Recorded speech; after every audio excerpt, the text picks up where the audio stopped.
Gothic architecture was the distinguishable style of European architecture of the Middle Ages. Read through this Buzzle article to know about the style, salient features of the style, and how far it flourished. Did you know?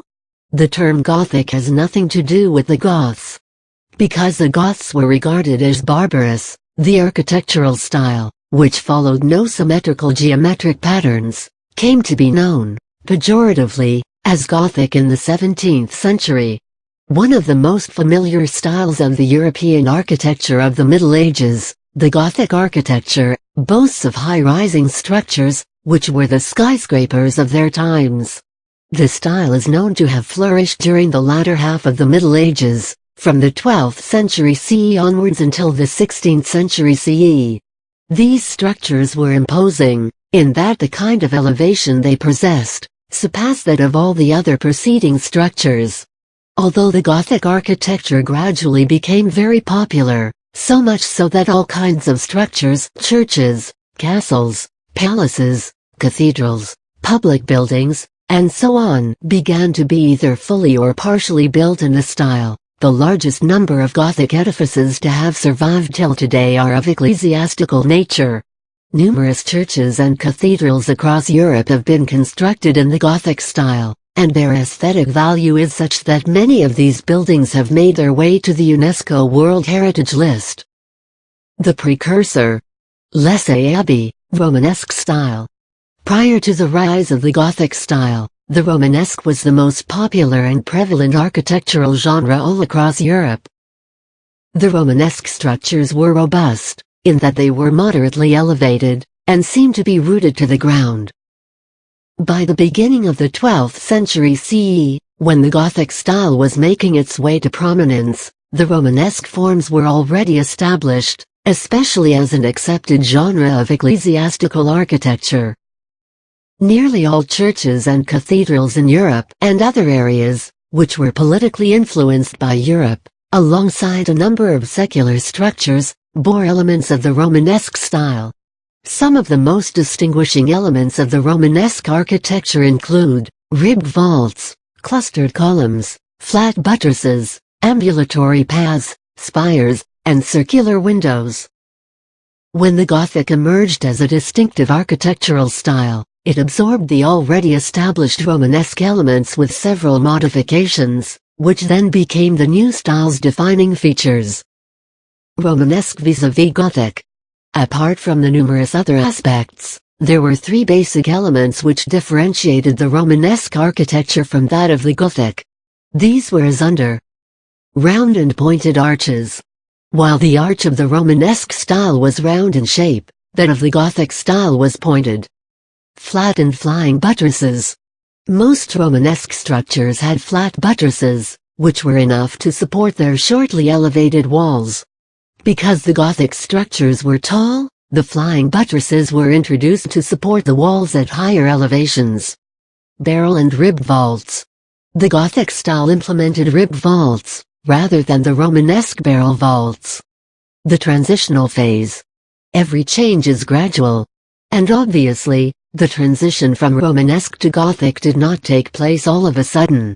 We have examples of several structures that belong to the transitional phase, wherein we can observe some obvious changes in Romanesque forms, which evolved to become distinctly Gothic, with the passage of time.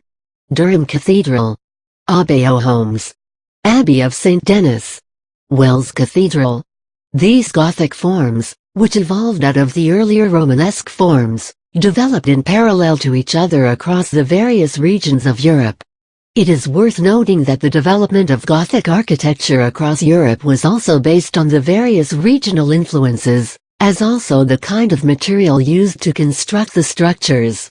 Owing to this, the Gothic structures of England, for instance, differed from those of Italy, and so on. While barrel vaults and cross vaults were established as the typical features of the Romanesque architecture, we have examples of structures built during the transitional phase wherein ribbed vaults have been used in the naves, the main body of the church. So, while the style of architecture, on the whole, of these churches remained Romanesque, The rib vault was a transitional element that went on to become a distinctive feature of the Gothic style. This transitional phase can be clearly seen in a couple of structures belonging to the early 12th century CE. The most important ones of these include the Durham Cathedral in England, and the Abbey aux Reims, a former monastery in Normandy, France. The Cathedral Basilica of St. Denis is often credited for being the first ever Gothic building. The architecture of this edifice draws together many forms that evolved from the Romanesque and became uniquely Gothic. The Cathedral Basilica of St. Denis, and even the Noyon Cathedral in France are famous for the incorporation of most of the Gothic elements. However, there seems to be a sort of a reluctance on the part of the builders to dismiss the round arches altogether, and go for the pointed arches instead. In other words, despite the implementation of distinctly Gothic elements, round arches continue to prevail in these transitional structures. Between 1174 CE and 1239 CE, the Wells Cathedral in Somerset, England, was rebuilt. It was here that the round arch was seen to be completely discarded in favor of the pointed arch. Other purely Gothic elements were also used. Owing to this, Wells Cathedral can be regarded as the first truly Gothic cathedral. This perhaps was the end of the transitional phase, and the beginning of the era of Gothic architecture. The plan. Gothic Cathedral Groundplan. On plan, the Gothic structures looked rather simple. They were cross-shaped, with the transept cutting through the nave and separating out the choir from the same. The nave was the main body of the church that was flanked, either on one or on both sides by aisles. Generally, the roof of the nave was higher than that of the aisles. A semicircular ambulatory path surrounded the rear end of the choir. Often, especially in some French churches, the ambulatory path was surrounded by a ring of chapels on the outer side. These were the Chevettes, which were located on the eastern end of the church. The entrance façade of the church faced the west, and was thus referred to as the west front. Usually the west front was flanked by two high-rising towers on both sides. Characteristics of the Gothic architecture. Florence Cityscape with cathedral. Reims Cathedral façade. Clustered columns. Stained glass windows. Crockets. Gargoyle water spout. Rose window. First and foremost, Gothic architecture emphasized more on elevation, rather than horizontal space. These were high-rising and imposing structures, and interestingly these churches and cathedrals used to be the landmark structures in their town, owing to their height. The facade of the church was given utmost importance during the construction process. Emphasis was put on making the facade look more imposing. It not only symbolized the power of the builders and the strength of the religion, but it also indicated wealth of the institution that the edifice would house in the future. The Gothic church or a cathedral is easily identifiable due to its tall spires and high towers. The most distinguishing elements of a Gothic edifice were the pointed arches, the ribbed vaults, and the flying buttresses. It is indeed interesting to note that apart from their functional usage, these elements also added an aesthetic value to the structures. Apart from elevation, emphasis was also put on the dispersal of light in the interior of the building. This was possible due to the flying buttresses, which supported the high-rising walls from the exterior.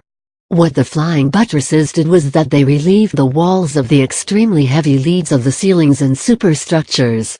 The result was that it was now possible to create a number of voids in these reinforced walls, in the form of windows. The windows of the Gothic churches were embellished with beautiful stained glasses, which also added an additional dimension of color to that of light, thus making the ambience even more pleasing to the eye. To take it even further on the aesthetic front, the circular window occupied an important place, especially in the Gothic churches of France, Spain, and Italy. Also known as the rose window, it is often found embellishing the facades of the churches. Another important feature of the Gothic churches was the ambulatory path that allows the worshippers to walk around the main chapel. In the later Gothic churches, The flying buttresses often had small rectangular niches set into them. These niches were decorated with several figural sculptures. Moreover, they also had crockets, which were stylized elements, depicting motifs of flowers, buds, and curled leaves. Another salient feature of the Gothic church is a clustered column. These are tall columns, resembling a group of thin pillars tied together to form a bundle. In its developed phase, the Gothic style became synonymous with extreme embellishment. Nearly every possible surface of these edifices was decorated with relief sculptures, statues, and tracery. Gargoyles, in the form of water spouts, embellished the roofs of these structures. The regional variations. As mentioned before, in spite of the fact that the Gothic was the commonly prevalent style of architecture all across Europe during the Middle Ages, there were still regional variations.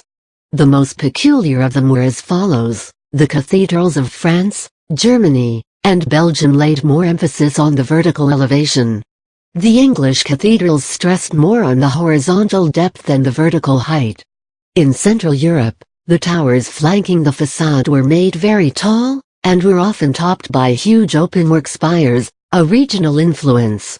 The immense height of the towers, more often than not, made the entrance arch look much compressed and narrower.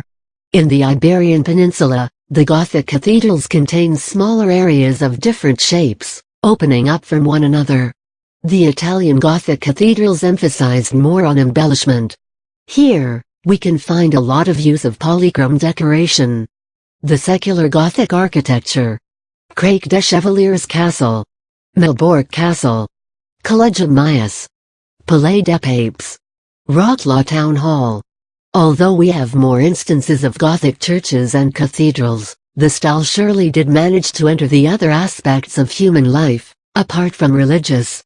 We also have a number of secular edifices across Europe that testify the popularity and grandeur of the Gothic forms. The Papal Palace in Avignon, southern France, the Palais des Papes, is, by far, the best surviving secular Gothic edifice. It is a 14th-century structure, and seems to suggest how the most important people of the state were housed in the mighty Gothic edifices. A distinctive architectural style, called Venetian Gothic, also developed in the 14th century Venice. The style combined the elements of Gothic and Byzantine architecture, and can be seen in the various bourgeois residences in and around the city. In Poland and the other Baltic states, Gothic forms made their way into the brick construction. While the MALBORK, the largest brick castle in the world, is a classic example of Gothic architecture in Poland, other, more later instances include the Collegium Maius in Krakow, and the Wroclaw Town Hall, both in Poland. Craig de Chevaliers in Syria, one of the best surviving medieval Crusader castle in the world, is a classic example of military Gothic architecture. The mighty edifice is a fully developed concentric castle, situated on a plain. Apart from the ones mentioned above, secular Gothic buildings are also present in Sicily, Cyprus, and the Czech Republic. During the Renaissance era, the glory of the Gothic architecture seemed to fade away. The asymmetrical Gothic forms did not seem to appeal to the, rather disciplined Renaissance sensibilities. The Gothic forms, now, appeared crude and vulgar, and straight lines and disciplined geometry returned as a trend. However, in the 19th and the 20th centuries, the Gothic architecture was revived and numerous modern structures were built under the umbrella term, Gothic Revival architecture.